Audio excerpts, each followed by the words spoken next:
Hello my dear students, welcome back to a new session of editorial analysis. और हमेशा की तरह हम शुरू करेंगे अपना सेशन वोकैबुलरी से।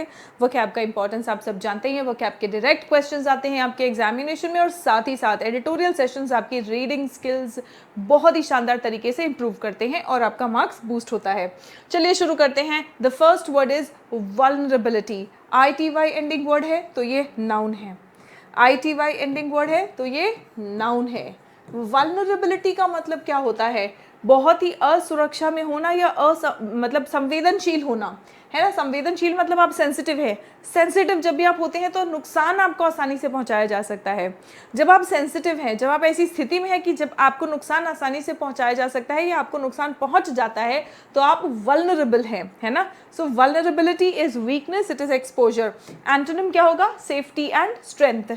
India's vulnerability to storms remains high. India की जो वल्नरेबिलिटी है यानी कि सेंसिटिविटी है स्टॉर्म्स के लिए वो हाई है। India's vulnerability to storms remains high. Predictability.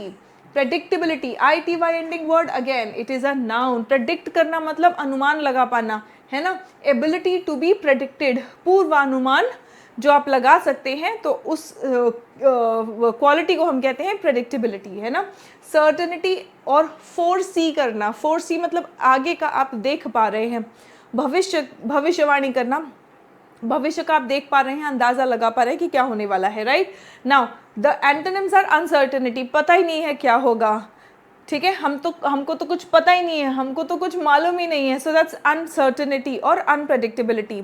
The predictability of weather events has improved. अब वेदर इवेंट्स की प्रेडिक्टेबिलिटी थोड़ी सी इम्प्रूव हो गई है, थोड़ी नहीं काफ़ी हद तक इम्प्रूव हो गई है, राइट। अब जो वेदर सिचुएशन है ना, स्टॉर्म्स आने वाले हैं तो स्टॉर्म्स को रोका तो नहीं जा सकता, लेकिन हाँ स्टॉर्म आ रहा है तो उसकी प्रेडिक्टेबिलिटी हमें पता तो चल जाए, हाँ स्टॉर्म आ रहा है। जो हमारे पास कुछ चंद मिनट या सेकेंड होते हैं या और टाइम होता है और कुछ घंटे हमारे पास, तो हम कम से कम तैयारी तो कर लें, right. So yes, the predictability of weather events has improved.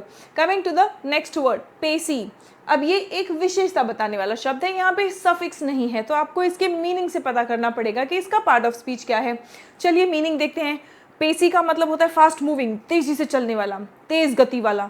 अगर मैं किसी को तेज गति वाला बोल रही हूँ तो मैं उसका नाम बता रही हूँ या क्वालिटी बता रही हूँ? बताओ। Quality, right. So this is an adjective. Quality बताने वाला जो शब्द होता है वो एडजेक्टिव होता है। रैपिड, स्विफ्ट, ये सब इसके सिनोनिम्स है। एंटोनिम्स है slow, sluggish, very important word, ये आपके एग्जाम्स में आ चुका है, right. अपेसी weather system entered Uttar Pradesh. अपेसी मतलब बहुत तेज मूव करने वाला वेदर सिस्टम उत्तर प्रदेश में हाल ही में एंटर किया, right. Which word means the ability to be predicted. Ability to be predicted को क्या कहेंगे? बहुत ईजी है, क्वेश्चन में ही तुम्हारे आंसर है। ये आंसर नहीं किया तो क्या किया? तो फटाफट मुझे आंसर करके बताएंगे कि इसका आंसर क्या है, right. Now barrelled into. Barrel into मतलब क्या? Move quickly and forcefully into, तेजी से टकराना।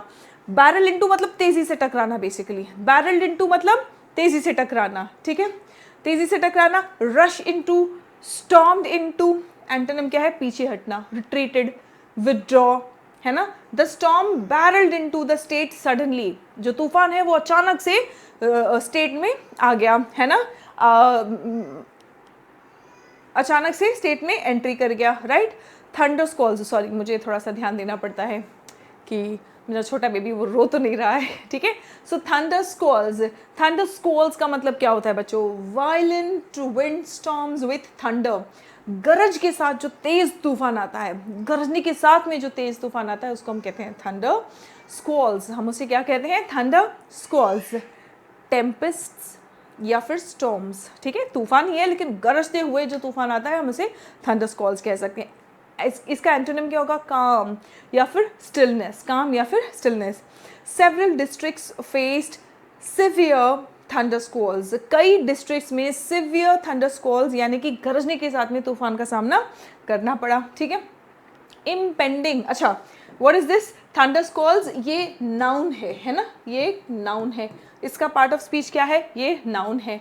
बैरल इनटू, ईडी लगा है, ये एक वर्ब है, ठीक है, वर्ब है। बैरल्ड इनटू एंड, हाँ ठीक है, इसके पहले का सब कर लिया हमने। Impending, what is the meaning of impending? Impending मतलब अबाउट टू हैपन, ठीक है, अबाउट टू हैपन, होने वाला है।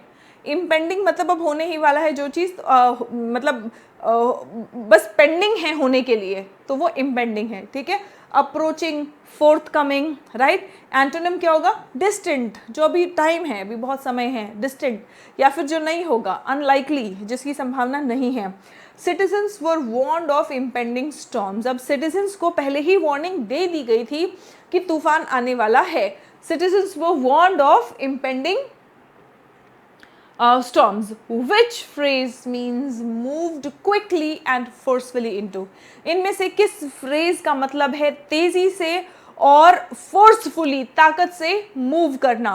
इम्पेंडिंग फ्रेज यहाँ पे एक ही है, तो आपका आंसर भी एक ही होगा। फटाफट से आप मुझे कमेंट करके बता देंगे, ठीक है।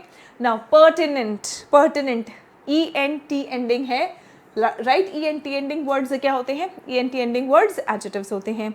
रेलेवेंट, ENT और ANT एंडिंग वर्ड्स एडजेक्टिव्स होते हैं। ENCE और ANCE एंडिंग वर्ड्स नाउन्स होते हैं। ये क्या होते हैं? नाउन्स होते हैं। और ENT और ANT एंडिंग वर्ड्स क्या होते हैं? एडजेक्टिव्स होते हैं। पर्टिनेंट, पर्टिनेंट मतलब प्रासंगिक, मतलब रेलेवेंट और इम्पॉर्टेंट, है ना। हम अक्सर आजकल कहते हैं ना, ये आप तो जो बात कह रहे हैं वो बड़ा रिलेटेबल है। रिलेटेबल मतलब हम भी उससे रिलेट कर पा रहे हैं, हमसे रेलेवेंट है, हमसे भी संबंधित है ना, अप्रोप्रिएट है, पर्टिनेंट है, राइट। सो एंटोनिम क्या होगा? अनरिलेटेड और irrelevant. Disaster readiness is highly pertinent, कह रहे हैं कि डिजास्टर रेडीनेस यानी कि कोई भी अगर आपदा आ रही है तो उसके लिए तैयारी, disaster readiness is highly pertinent, ये बहुत ही ज़्यादा रेलिवेंट और इम्पॉर्टेंट है आज के समय में, राइट। नाउ अनड्यूलेटिंग, अनड्यूलेटिंग का मतलब क्या होता है? भाई ज्योग्राफी पढ़ने वाले जो भी बच्चे हैं ना, या जो भी बच्चे ज्योग्राफी पढ़ रहे हैं, आप मुझे कमेंट करके बताएंगे, ठीक है। चाहे एग्जाम के लिए, चाहे आपका ग्रेजुएशन सब्जेक्ट हो या आपका फेवरेट सब्जेक्ट हो, तो आपको अनड्यूलेटिंग तो आपने कई बार पढ़ा होगा, ज़रूर पढ़ा होगा, ठीक है।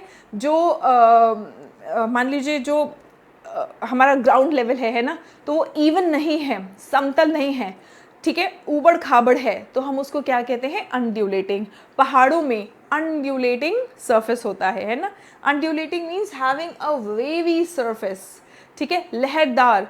पानी का जो सरफेस होता है वो कैसा होता है? हमेशा अनड्यूलेटिंग होता है। जब स्थिर होता है, काम सीज होते हैं, तब वहाँ पे आपको मतलब अनड्यूलेटिंग सरफेस नहीं मिलेगा, फ्लैट या लेवल सरफेस मिलेगा। Otherwise most of the times you will see this undulating surface यानी कि वेवी सरफेस, ठीक है। So rolling, uneven, undulating. Antonyms क्या होंगे?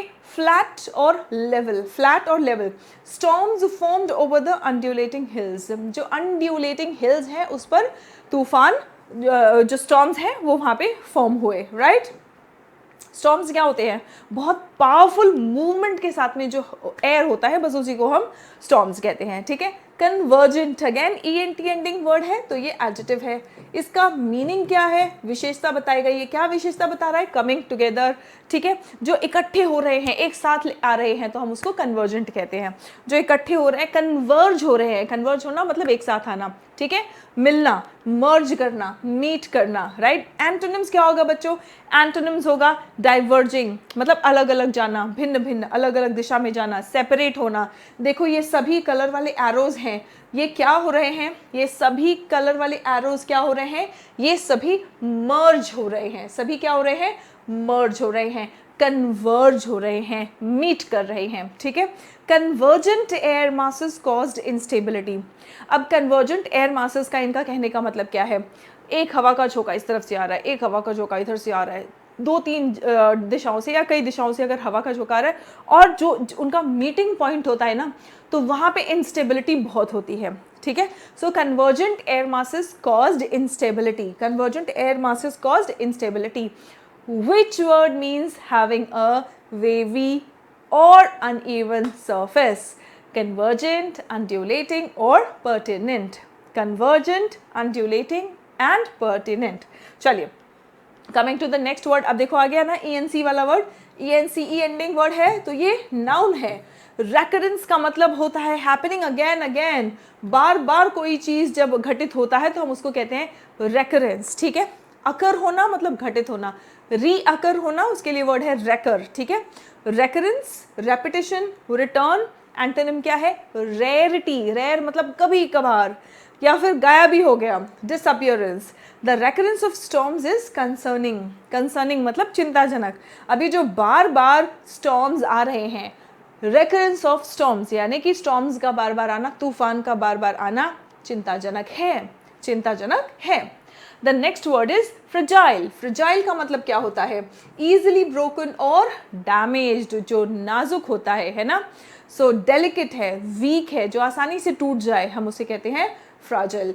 एंड इसका पार्ट ऑफ स्पीच है एडजेक्टिव। ठीक है, फ्राजिल इसका पार्ट ऑफ स्पीच क्या है? एडजेक्टिव, क्योंकि विशेषता बता रहा है। एंटोनिम है स्ट्रॉन्ग एंड ड्यूरेबल, यानी कि आसानी से तोड़ नहीं सकते। Many people lived under fragile roofs. Many people lived under fragile roofs, है ना। डिस्टेबलाइजिंग, डिस्टेबलाइज होना मतलब अस्थिर करना, making unstable. Destabilise ISE ending word है ना, ISE एंडिंग वर्ड जिसमें ING लगाया, तो ये वर्ड क्या था एक्चुअली? ये वर्ड था डी स्टेबलाइज। ठीक है, स्टेबलाइज ISE एंडिंग वर्ड क्या होता है?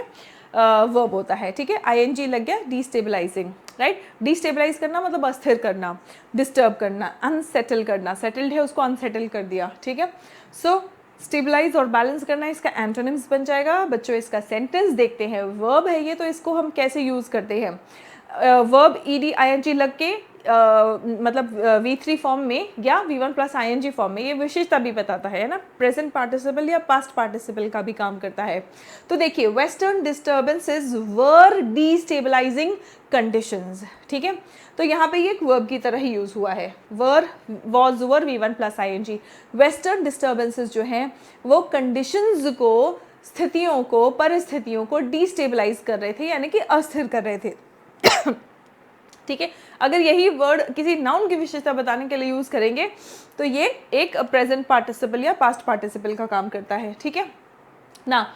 विच वर्ड मीन्स इजिली ब्रोकन और डैमेज, आसानी से जो टूट जाए या डैमेज हो जाए, खराब हो जाए, तो उसको हम किस शब्द से विशेषता बता सकते हैं? कमेंट करके बताएंगे।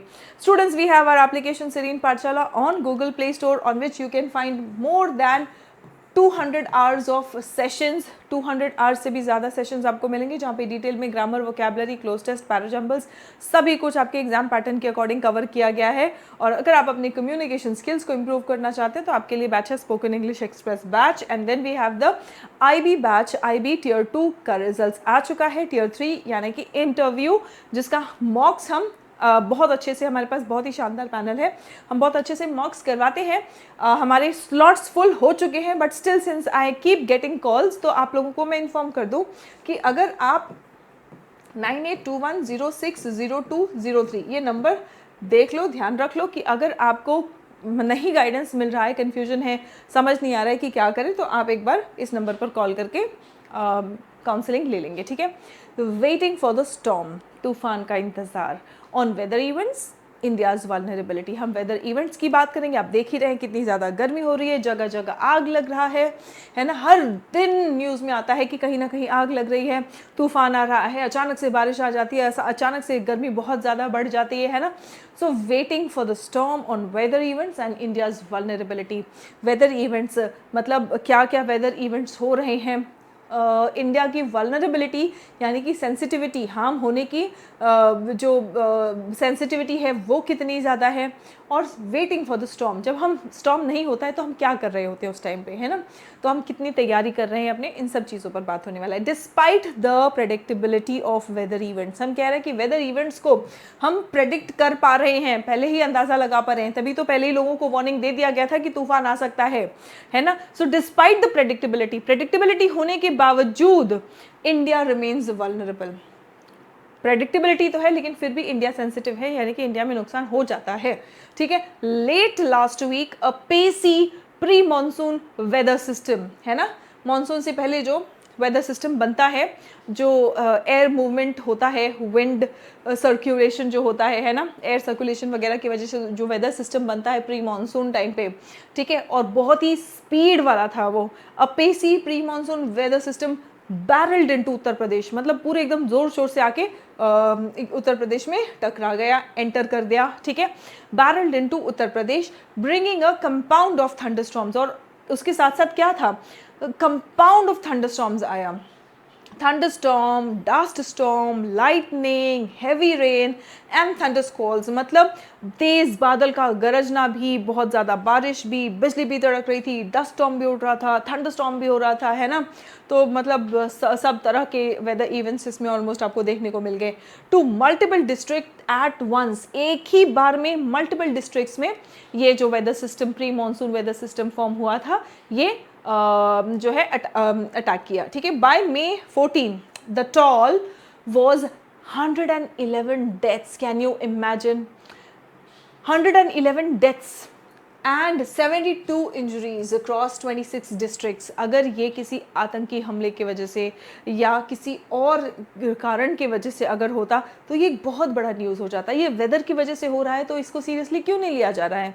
111 deaths, can you imagine, and 72 injuries across 26 districts, 26 districts के ये डेटा है, rendering the storm among the deadliest weather related disaster in Uttar Pradesh. Uttar Pradesh में जितने भी वेदर रिलेटेड, मौसम से रिलेटेड जितने भी इवेंट्स होते हैं, जितने भी आपदाएं आती हैं, उनमें से एक डेडलीस्ट में इसको, जो बहुत ही ज़्यादा खतरनाक वाले होते हैं ना, उनमें से इसको क्लासिफाई कर दिया गया था, ठीक है।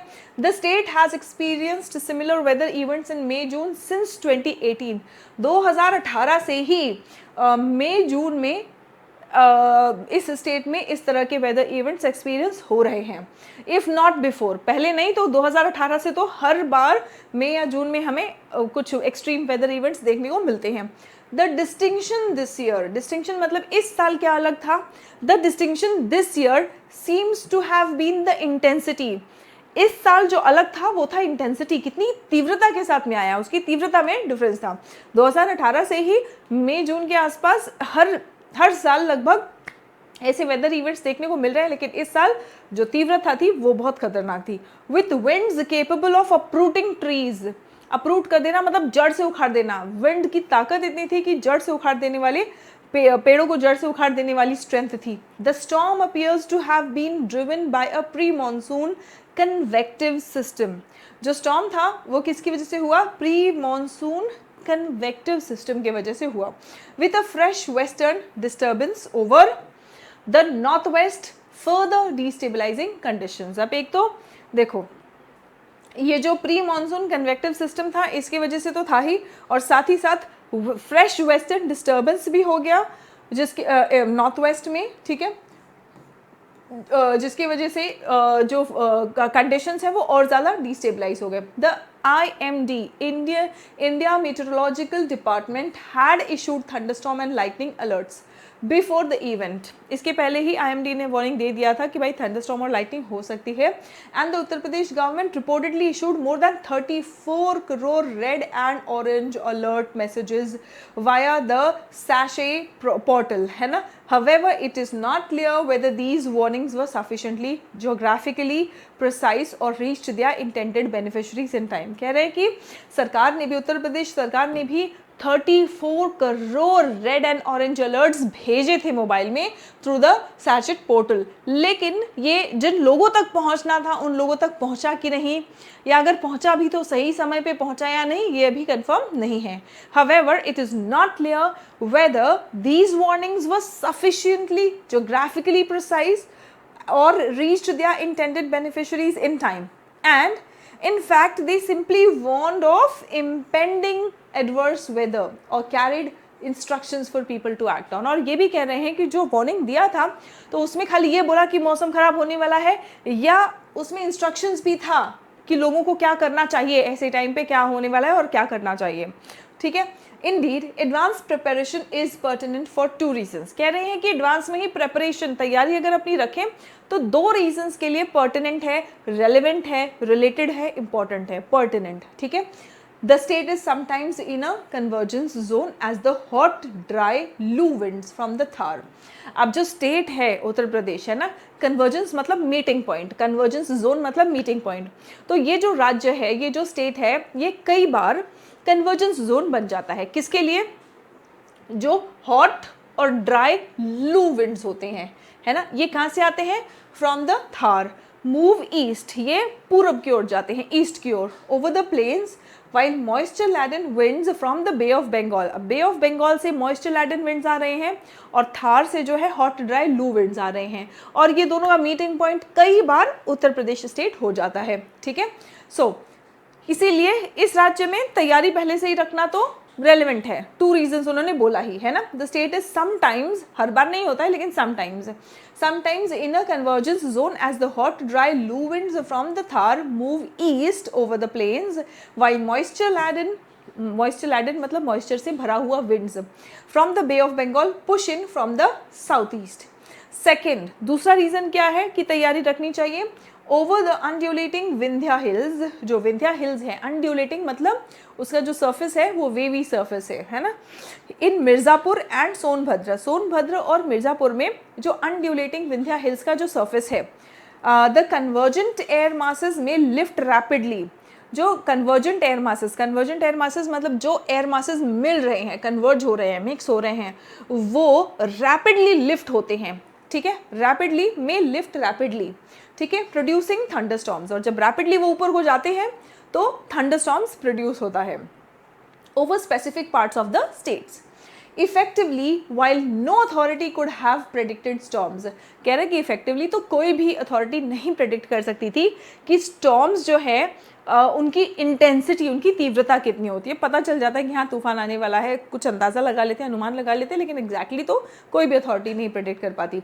The underlying risk was hardly unforeseeable, कह रहे हैं कि लेकिन जो रिस्क था ऐसा नहीं था कि वो नहीं समझ में आ रहा था, है ना, वो the underlying risk was hardly unforeseeable, मतलब साफ दिख रहा था कि रिस्क क्या है। Their recurrence at this time of the year and place should raise sharp questions, कह रहे हैं कि इसी समय में इसी जगह पे बार बार ये जो स्टॉर्म्स का इवेंट्स हो रहा है, वेदर सिस्टम्स हो रहे हैं, the recurrence at this time of the year and place should raise sharp questions। अब उससे शार्प क्वेश्चंस रेज होने चाहिए, सवाल उठने चाहिए कि इसी समय पर इसी जगह पर इस तरह के इवेंट्स हो रहे हैं, बार बार हो रहे हैं, रेकर हो रहे हैं, about why so many deaths still occurred. जब बार बार हो रहा है इसी जगह पे इसी समय पे, तो तैयारी कम से कम इतनी होनी चाहिए कि लोगों की जान तो कम से कम ना जाए। Part of the answer is surely the proximate causes of death and damage including housing and public infrastructure. Housing देखें, पब्लिक इंफ्रास्ट्रक्चर देखेंगे, तो ये सब जो है प्रॉक्सिमेट कॉजेज में आ जाता है। Uttar Pradesh has a large number of structurally vulnerable rural, structurally vulnerable मतलब आंधी तूफान आए और घर उड़ जाए, टूट जाए, है ना, तो वो स्ट्रक्चरली वल्नरेबल हैं। तो उत्तर प्रदेश में ऐसे कई घर हैं, गाँव में भी, rural and peri urban households. Peri urban जो हाउस होल्ड्स हैं और रूरल हाउस होल्ड्स है, तो यहाँ पे ऐसे बहुत ज़्यादा कच्चे मकान वगैरह हैं जो बहुत आसानी से टूट सकते हैं। इफ़ अ स्टॉर्म स्ट्राइक्स, अगर तूफान आता है एट डस्क और लेटर, यानी कि रात को अगर तूफान आए, दिन में तो चलो लोग घरों से बाहर रहते हैं, रात को अगर तूफान आए तो फिर घरों में ही दब के मर जाएंगे लोग, है ना। People are often indoors and resting under fragile roofs, उनकी जो छतें होती है वो भी बहुत ही वीक होती है, फ्रैजाइल होती है। In addition, people are also vulnerable to improperly placed or poorly installed hoardings। अब जो होर्डिंग वहाँ पे लगती है ना, मुन्ना भैया जिंदाबाद, जो होर्डिंग्स लगती है वो भी जो है वो बहुत ही इम्प्रॉपरली और पोरली प्लेस्ड होती है। बस टांग देते हैं कि लोगों को दिख जाए, एडवर्टाइजमेंट हमारा हो जाए, ठीक है, वो गिरे और कितने लोगों का सर फटे उससे उन लोगों को मतलब नहीं है।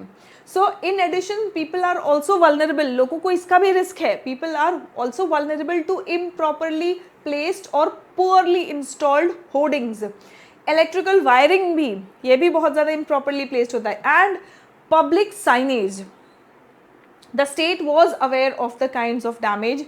अब राज्य को पता था, the state was aware of the kinds of damage such storms could cause, as it announced separate relief packages depending on the type of farming, किस तरह की फार्मिंग हो रही है, किस तरह का क्रॉप है, कितना लॉस हुआ है, उसके अकॉर्डिंग अलग अलग रिलीफ पैकेजेस जो है वो स्टेट ने अनाउंस किए हुए हैं। The underlying risk was foreseeable, कह रहे हैं कि जो रिस्क था वो तो पता था कि हाँ ये रिस्क है, अगर ऐसा कुछ हुआ तो ये रिस्क हो सकता है। Yet the vulnerability was high, कह रहे हैं कि जो वल्नरेबिलिटी है वो बहुत ज़्यादा हाई थी, पता था कि हाँ भाई इतना नुकसान हो सकता है, ठीक है। Now what is the tone of the editorial, है ना। अब देखो यहाँ पे जब उन्होंने बोला कि the underlying risk was foreseeable, मतलब रिस्क कितना है वो फोर्सिएबल है, तो वल्नरेबिलिटी फिर भी हाई थी। वल्नरेबिलिटी मतलब वीकनेस की नुकसान हो सकता है। जब हमें पता है कि रिस्क क्या है तो हमें रिस्क के खिलाफ कुछ तो हमें स्टेप्स लेना चाहिए कि वल्नरेबिलिटी, कम से कम नुकसान पहुंचने की जो कैपेसिटी है, वल्नरेबिलिटी है, कम से कम वो तो कम कर लें, लेकिन वो भी हाई रहा। ठीक है। Now what is the tone of the editorial, last में ही आपको देखने को मिल गया कि भाई क्या रिस्क है हमें पता है, फिर भी अगर नुकसान झेल रहे हैं तो उसमें गलती किसकी है, सीधा सीधा बता रहे हैं, क्रिटिकल भी है और कंसर्न्ड भी है, कई जगह कंसर्न्ड टोन भी दिखाया है। ठीक है। The next question is what was one major reason behind the deadly storms in Uttar Pradesh. Uttar Pradesh में जो डेडली स्टॉर्म आया था उसके पीछे एक मेजर रीज़न क्या था, कोई अर्थक्वेक एक्टिविटी नहीं हुआ है, प्री मॉनसून कन्वेक्टिव सिस्टम हुआ और साथ ही साथ वेस्टर्न डिस्टर्बेंस भी हुआ, इसी की वजह से इतनी तीव्रता वाला तूफान आया। ठीक है। स्नोफॉल वगैरह कुछ नहीं हुआ है भाई, वॉल्केनिक इरप्शन भी नहीं हुआ है। ठीक है। ये सब काल्पनिक बातें हैं, इन पर ध्यान ना दें। Why does the editorial criticize the warning system? जो वार्निंग सिस्टम है उसको एडिटोरियल क्यों क्रिटिसाइज कर रहा है? देखो उन्होंने बोला ना कि 34 करोड़ वार्निंग्स तो भेजा है, रेड एंड ऑरेंज अलर्ट्स तो भेजे, लेकिन क्या जिनको भेजना चाहिए जोग्राफिकली सही था, उनको अंदाज़ा लगाना चाहिए हाँ इन एरियाज़ में स्टॉर्म आएगा तो हिट कर सकता है, तो क्या वहाँ पे पहुँचा, क्या अगर सही जगह पहुँचा है तो सही टाइम पे पहुँचा, अगर पहुंचा भी है सही टाइम पे तो क्या प्रॉपर इंस्ट्रक्शंस दिए गए थे, है ना। यही सब क्वेश्चंस उठाया गया था एडिटोरियल में। Look, warnings were never issued, ये प्रॉब्लम नहीं है, warnings were only for cities, it is unclear whether warnings reached people effectively with actionable instructions, क्या करना चाहिए और लोगों तक पहुंचा या नहीं, है ना। रीच द पीपल इफेक्टिवली मतलब सही जगह और सही समय पर पहुंचना। ठीक है। तो ये रीजन की वजह से एडिटोरियल में वार्निंग सिस्टम जो है सैशे पोर्टल पर उसको क्रिटिसाइज किया गया है। ना what does the word vulnerable mean, कई बार हम कर चुके हैं ये वर्ड और एग्जाम में भी कई बार आ चुका है बच्चों, इसका आंसर आप मुझे कमेंट करके बताएंगे। ठीक है। वल्नरेबल इस शब्द का मतलब क्या है? ठीक है। What does the word vulnerable mean? Now the storms, हम तूफानों की बात कर रहे हैं, सो द स्टॉर्म्स हमें प्लूरल वर्ड यूज करना है। ठीक है। Plural verb, the storms have caused, the storm have नहीं, यहाँ पे तो ये सिंगुलर है तो यहाँ पे प्लूरल वर्ब नहीं आएगा। The storms were highly intense, so the storm word damaging नहीं आएगा क्योंकि ये प्लूरल हो गया, ये सिंगुलर है, तो आपका आंसर है ऑप्शन सी। आपका करेक्ट आंसर है option C. Discussion point, why does India remain vulnerable to natural disasters despite advanced weather forecasting system. हमारे पास जो वेदर फोरकास्टिंग सिस्टम है वो एडवांस्ड सिस्टम्स है, फिर भी इंडिया नेचुरल डिजास्टर्स के लिए वल्नरेबल क्यों है? Why does India remain vulnerable to natural disasters despite advanced weather forecasting systems, है ना। तो आप यहाँ पे कुछ पॉइंट्स हैं, इनको आप पढ़ेंगे, इसके बाद आपको पता चल जाएगा, आपका कुछ ओपिनियन फॉर्म होगा, आप कुछ सेंटेंसेस बनाएंगे, कमेंट करेंगे। अपनी राइटिंग स्किल्स इंप्रूव करना चाहते हो तो सिर्फ सोचने से इंप्रूव नहीं होगा, सोचिए और कुछ सेंटेंसेस शुरू करिए, एटलीस्ट 1-2 सेंटेंसेस से। ठीक है। और अपना ओपिनियन एक्सप्रेस करिए। और आज का सेशन आपको कैसा लगा कमेंट करके मुझे ज़रूर बताइए। That's it for today students, see you in the next session. तब तक अपना ख्याल रखें, स्वस्थ रहें, मस्त रहें, सभी बच्चे पढ़ते रहें और आगे बढ़ते रहें। जय हिंद एवरीवन।